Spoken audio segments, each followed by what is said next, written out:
ማነው እሱ የሞት ተማላጅ ጽዋ የጠጣይ አነቀች ወያለ ቀራጅ አብሪ በሰማይ ሆኖ ቋክት ለቱ በቀን በማይለይበት ለጥጋት ሸማ ከማለው ለብሶ ታራው ሲናይ መሬት ተገምሶ ባባይ ተጋጥሬ እየተርሳት ኦማይ ታጠነ የባይ ጭስ ማነው እንደም ማነው በዚያ ጭንቅ ቀን ያለው የታሪክን ማማ ጎጆ የቀለሰው ማነው የሬታት መስሎ እየከመረ ቀላትን ከምሽግ እየመነጠረ ድህን ካጣን ታሪክ ሲሰራ ሴትና ወንድ ሆነው በጋራ ማን ነበር ያኔ በዚያ ጭንቅ ቀን ምሽጉን ትቶ የሄደ ቤቱ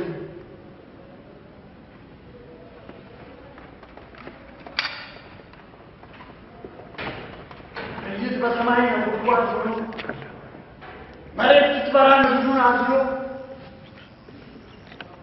ግንባር ያልሰጠ ለአንድነቱ መሪ ያልሆነ ቆርጦ በሞቱ ማነው ያዜመው ማነው ቀማሪው ድልን አብሳሪ ሽንፈት አንወልድም ያለው መካሪ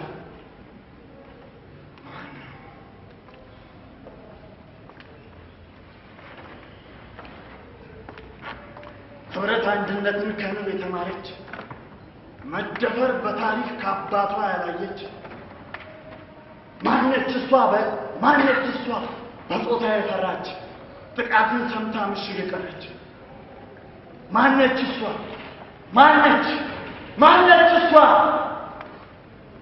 በሙከራ ሽንገላ ስንቅ ያልቋጠረች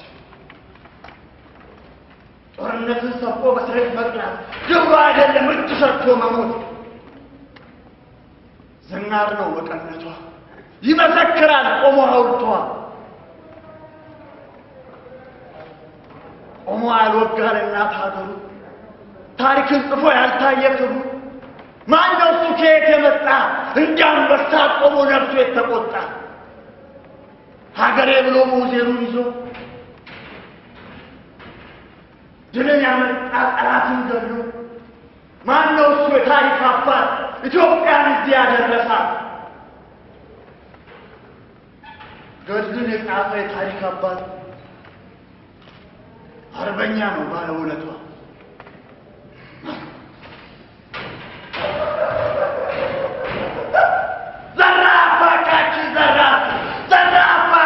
ዘራፍ ቅድምም ዘራፍ አሁንም ዘራፍ ማን ይደፍራታል ያገሬን ዘራፍ ጠመንጃ አንግቶ ከነጥይቱ ጎራዴ መዞ ሲሄድ ከቤቱ ወየውለት ጠላት አለች እናቱ እንኳን እናቱ የወለደችው አማቱ ኮራች የተጋባችው ማነው ዘራፍ እናት ወልዳለች አምጣ ወንዝ የሚያሻግር የሚያቀናጣ የጀግኖቹ ዘር ማለት ይሄ ነው ልቡ እንዲያንበሳ የተጀነነው የቸገረለት የሚለምነው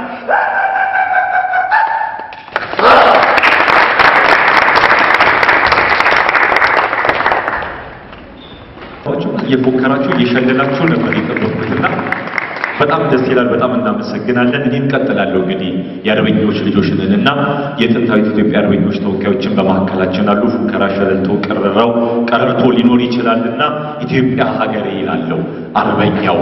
ኢትዮጵያ ሀገሬ መመኪያ ጋሻ ማዕረግ ክብሬ ብሎ የወጣ የቁርጥ ቀን ልጅ ማን ነው እርሱ የሞት ተማላጅ? ጽዋን የጠጣ የነጻነት ቅጅ አንቆ የያዘ የጠላት እጅ አብሪው በሰማይ ሆኖ ከዋክብት ሌቱን ከቀን በማይለይበት የጭጋግ ሸማ ሰማይ ለብሶ ተራራው ሲናድ መሬት ተገምሶ ባፉ ያልተጋታ የጣይትን እርሳስ ቆሞ ያልታጠነ የባህሩ ጭስ ማነው ንገሩኝ በዚያች ጭንቅ ቀን ያለው የታሪክን ማማ ጎጆ የቀለሰው የሬሳ ስብስብ እየከመረ ጠላትን ከምሽግ የመነጠረ ድልን ሲያጣጥም ታሪክ ሲሰራ ሴትና ወንዱ ቆሞ በጋራ ማን ነበር ያኔ በዚያች ጭንቅ ቀን ምሽጉን ትቶ የሄደ ቤቱን? ጥይት በሰማይ ነጎድጓድ መስሎ መሬት ስትበራ ነዲዱን አዝሎ ግንባር ያልሰጠ ለአንድነቱ መሪ ያልሆነ ቆርጦ በሞቱ ማን ነው ቀማ መርማሪ ድሉን አብሳሪው ሽንፈትን አንወልድም ያለ መካሪው ህብረት አንድነትን ከነቢ የተማረች ደፈርን በታሪኳ ካባ ያላየች ማናት እርሷ በጾታ የፈራች ጥቃትን ሰምታ ምሽግ ያልገባች በቀርቶ እየሸለለች ስንጫል ቋጠረች ጦርን መስበክ እንጂ በሰይፍ መቅላት ግብሩ አይደለም እጅ ሰጥቶ መሞት ስናር ነውና መቀነቷ ይመሰክራል ቆሞ ሐውልቷ መድፍ ነጎድጓድ ሆኖ ሲያስገመግም መትረየስ ካፊያው ሲሾር በሁሉ ጥይት ሲዘንብ ጽልመት ማዕቱ መብረቅ ሰማይ ቀዶ ሲነድ እሳቱ ሰማይ ሲገመት ሲያቀራራ ጀቱ ቆሞ ያልወጋ ለእናት አገሩ ታሪክን ጽፎ ያልታየ ክብሩ ማን ነው እሱ ከየት የመጣ እንዳንበሳ ጸጉሩ ቆሞ የተቆጣ ሀገሬን ብሎ ሞዜሩን አዝሎ ድልን ያመጣ ጠላቱን ገሎ ማን ነው እርሱ የታሪክ አባት ኢትዮጵያን ዛሬ እዚህ ያደረሳት ገድልን የጻፈ የአገር መከታ አርበኛው እንጂ ባለውለታ ክብር ለአርበኞቻችን በማስከተል ወደ መድረክ የምንጋብዘው ዶክተር ዘላለም ነው። ዶክተር ዘላለም የጸጋኑ መንበሩን መጽሐፍቶች በተመለከተ ሐሳብ እንዲሰጡን እሳቸውን ወደ መድረክ ጋብዛለሁ። እናንተ ከፍ ባለ ፍቅር ወደ መድረክ ሸኙልኝ። የዚህ ቤት የመጀመሪያ ጊዜ ነው ስገኝ። ሁለቱም መጽሐፍት ባላይም የቅኔውን ስብስብ በሚገባ ይቻለሁ አጣጥሜ አንብቤያለሁ። አቶ ጸጋኑ መንበሩ የተዋጣለት የቅኔ ምሁር መሆኑን ማረጋግጫለሁ፣ መስክሬያለሁ።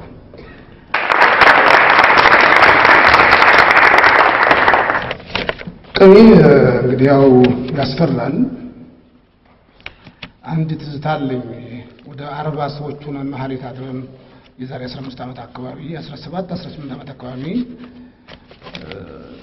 ጠዋት የቅኔ አደራረስ ነበር ነው ያለው።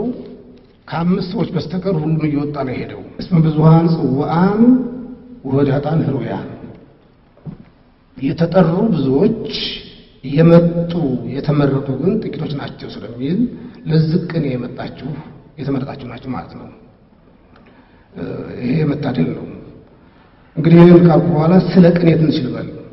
ቅኔ በሂደት ይሄን ስም አገኘ እንጂ መጀመሪያ ጉባኤ ቃና ስሙ ቃና ነበር። ቃና የቃኘ ዘመረ በዝማሬ እግዚአብሔርን አመሰገነ ከሚለው ግስ ተያይዞ ቃና። ስለዚህ የቃናው ስብስብ ጉባኤ ቃና ተብሏል። የግጥሙ ስብስብ ማለት ነው። ቅኔው የሚጠራው በዚህ ነበር። አንዳንዶቻችን ቅኔ ያለው በኢትዮጵያ ብቻ እንደሆነ እናስባለን። ቅኔ የሌለው ህዝብ የለም። ቋንቋ የሌለው ህዝብ እንደሌለው ሁሉ ማንኛውም ቋንቋ ያለው ህዝብ ቋንቋ የሌለው ስለሌለ ቅኔ ያለው ሁሉም ሰው ሁሉም ህዝብ ባለ ቋንቋ ነው፣ ባለ ቅኔም ነው። አቶ ጸጋኑ ወይም ደግሞ መሐንዲስ ጸጋኑ መንበሩ ያየውን ጭማቂ በሚገባ ከሽኖ ስላቀረቡ መሐንዲስ ጸጋኑ መንበሩ ሊመሰግኑ ይገባቸዋል። በርታ፣ በዙ ቀጥል፣ የበለጠ ቅኔዎችን አምርትልን፣ አፍራልን፣ አቅርብልን ለማለት ወዳለሁ። ቅኔዎቹ እንዳዩዋቸው 2-3 መልእክት ያላቸው ቅኔዎች ናቸው። እንደዚህ ያሉ በሳል የሆኑ ስንኞች እናገኛለን። በአጠቃላይ ግን መሐንዲስ ጸጋኑ መንበሩ የምህንድስና በነገራችን ላይ መሐንዲስ የተበላሸ አነጋገር ነው። በስተት ላይ ገባችሁ እንጂ መሐድስ ነበር። ሐደሰ ነው መሐድስ ነው ንቃል አስገብተን ነው መሐንዲስ የምንለው እና መሐንዲስ ኢንጂነር የሚለው ተፍቼ ነው ኢንጂነር ጋር ለማለት ነው። የምህንድስና ሊቅ ብቻ ሳይሆኑ የቅኔ መሐንዲስ መሆናቸውን ልናረጋግጥላቸው እወዳለሁ። አመሰግናለሁ። ለምናችሁ እንዴት ናችሁ? ጸጋኑ እንኳን ደስ አለ፣ እንኳን ለዚህ ቀን በቃ። ጸጋኑ በጣም ጠንካራ ልጅ ነው። አብረን ትምህርት ቤት አብረን ነበር። ከዛ ጊዜ ጀምሮ እስካሁን ድረስ በጣም ጠንካራ ሰው ነው። ስውር መነጽር ከተሰኘው የጸጋኑ መጽሐፍ ወርቅ በጠጠር ከሚለው